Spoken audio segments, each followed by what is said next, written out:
Welcome to my review of the Hitway Bk9S.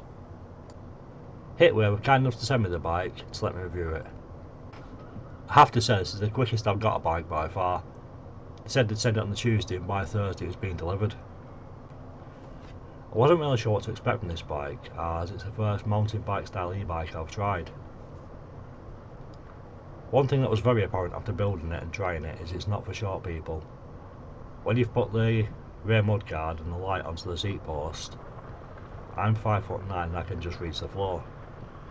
So if anything short, you'd probably have to lose the light or the mudguard. Another thing that became apparent is it's longer than normal e-bikes. Obviously bigger wheels mean it's actually longer. I'd not realised this, and where I store it at my front door it's harder to squeeze past because it's actually longer. So if you're keeping it indoors, that's something to consider. So, the bike arrived in its usual big box, very well packaged. When you get the bike out of the box, you have to put on the front wheel, which is a quick release wheel, so you have to put the mechanism through the axle of it. You have to put on the seat, the front light, the rear light, the handlebars, both mudguards and the pedals. Now it was time to charge the battery. So I went to set the battery out, and if I'm honest, it was quite awkward to set the battery out because I wasn't really sure what I was doing. Usually they either slide off or they pull straight out, but this one doesn't. It kind of comes out at an angle. So it's something to get used to. Once you're used to it, I'm sure it's very easy to put in and out, but it was a bit awkward at the start. Right, so before I get on with the review, let's have a look at the bits. The first obvious thing to look at is the wheels. The 26x4 inch flat tyres. It's a spoked wheel, and one thing that's very apparent is the white strip around the tyre, and I get way too excited about it because it's a reflective strip. I think it's a genius idea and it should be on all tyres if I'm honest. I don't see why it's not. It's brilliant. Hitway also said the tyres are puncture resistant. Now, I'm not going to test them because I don't really want to fix punctures, and puncture resistant isn't puncture proof, but anything that makes it harder to get a puncture is a good thing. The brakes are 160mm mechanical brakes, and for me they stop fine. You don't need to upgrade, they work great. You probably could upgrade for better braking, but you don't need to. It has a front and rear light. Now the front light is connected to the bike itself, meaning it's powered by the bike's battery. The rear light isn't, it's just an on-off switch on the actual light itself, which obviously means it's not a brake light either. But it's a light and it means that you're visible, so it does its job. The LCD is nice, big, bright and visible. It's also in colour, so no fault at all, that looks really good. It's also got Bluetooth and connects to an app, which is easy to download and set up, so that's an added bonus. One thing that was quite weird is that when I was riding the bike I got home and there was 29.9 miles on the actual LCD itself, but then after I'd connected to the app it must have had an argument with myself and it decided it had done 31 miles, which I found quite odd, but again it's nothing major. The hand grips on the bike are really nice, they look really good. They have a little bolt on either side to lock them on, so it's easy to remove them, and they have Hitway logos on the little metal things around the edges, so yeah, quite a nice touch with them. The gears, the bike has a 7-speed Shimano Altus gear system, so obviously an upgrade from the usual Shimano Tony gear system. Nice, smooth, good little gear system. The handlebars are 26 inches wide, so a nice, sturdy, comfortable ride. The seat, now if I'm honest, I was quite pleasantly surprised by the seat. When Hitway said they were going to send me the bike, I'd seen the pictures on the website, and that seat looked very thin and hard on the pictures, and I was thinking I'm probably going to take the seat off and put my own seat on because that's not going to be comfortable at all. But when I got the seat, it's actually surprisingly padded and far more comfortable than it actually looks. It's a really comfortable seat. I didn't have any issues at all with the seat, and it's a really good seat. The bike has front and rear suspension. The front suspension is lockable. I've no idea why you'd lock it though, because why would you have suspension and turn it off? That's just silly to me, it really is.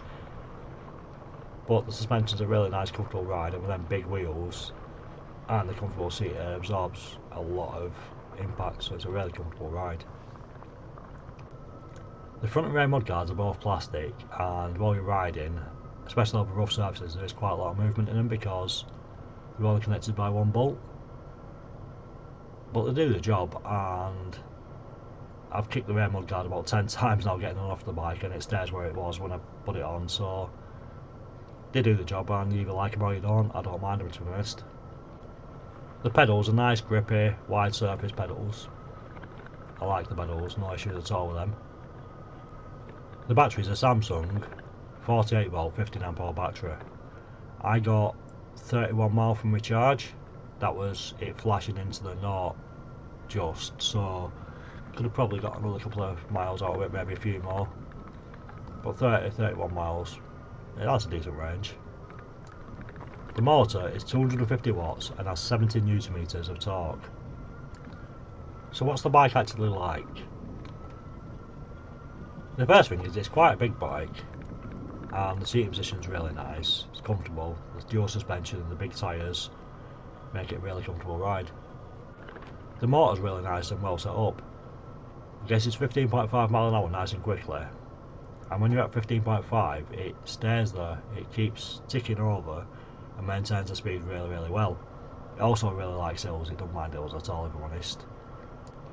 When I did my hill test, it felt really easy getting up a hill. It did slow a little bit on a couple of the sections, but it didn't mind the hill at all. It really liked it. While we're on the subject of the motor, the bike is completely locked to 15.5 mile an hour, so it's fully legal, and Hitway tell me the only way to actually unlock it is to replace the controller. So basically it's staying locked and legal, which I don't think is a bad thing, if I'm honest. The thing is, a lot of us moan about throttle, and I'm one of them. I'd prefer a throttle as well, if I'm honest, because I'm lazy. But the reason I moan about the throttle is because, again, I'm lazy, and when I pull up on hills, I'm in a bad gear, and I'm not prepared. If I lowered my gears, then it's actually easy to set off on a hill in a lower gear, so you don't actually need a throttle. And again, you don't really need to go above 15.5 mile an hour because that's the legal limit, and if you do, you're risking getting your bike took off you. So is it worth getting your bike seized to go a bit faster? I don't think it is. The only objection I do have is the bike isn't future proofed. I mean, the government said you can go faster in the future, you won't be able to change that, and I'm not sure if you'll be able to add a throttle or not. But the law is what it is, and at present you can't use the throttle or go faster anyway, so I don't really see an issue. Although the LCD does quite annoy me because, again, it's one of them line LCDs that tells you you're doing 15.5 no matter how fast you're going. And I still don't get why they do it, but it is what it is, and it's not a big deal. Now, as I've said, this is the first mountain bike style e-bike I've actually used, and those big 26-inch wheels do make a big difference. They do seem more comfortable and sturdy, but that could just be my imagination, but they do to me. One thing that did throw me with the bigger wheels is the ghost pedalling. Usually gear 7 on a 25-inch flat tyre is ghost pedalling at 15.5 mile an hour. On this it wasn't. I found that I had to change between 5 and 6 depending on incline and stuff fairly often. So that's different. In the 7th gear there was definite resistance, so there's more scope for how you ride it, if I'm honest. Looks wise I really like it. I like the black and green, I like the subtleness of it. It's not like big bold branding all over it. It's nice and subtle, so yeah, it's really nice. One thing I do like with the Hitway brand is they're very consistent. They list specs and it does what they say.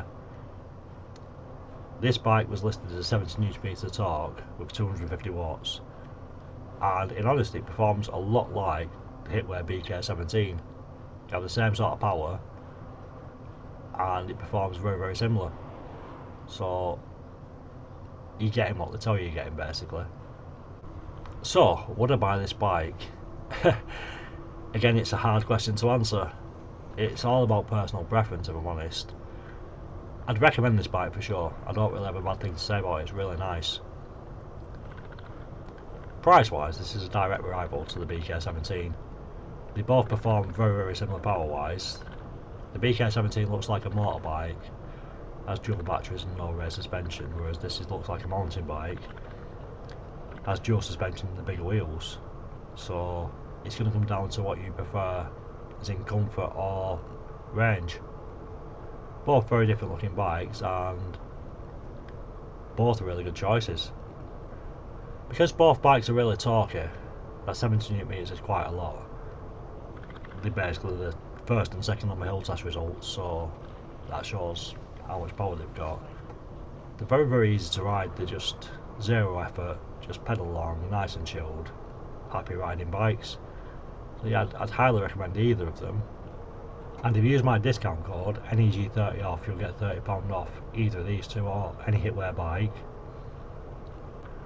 So yeah, the Hitway Bk9S I highly recommend. So if you're after a mountain bike style e-bike, I don't see why this isn't a good choice for you. So once again, if you got this far, thank you for watching. If you enjoy the content I'm making, please do like, share and subscribe, it really does help. Any questions or comments, please feel free to put them in the comment section and I'll get back to you. I'll see you in the next video.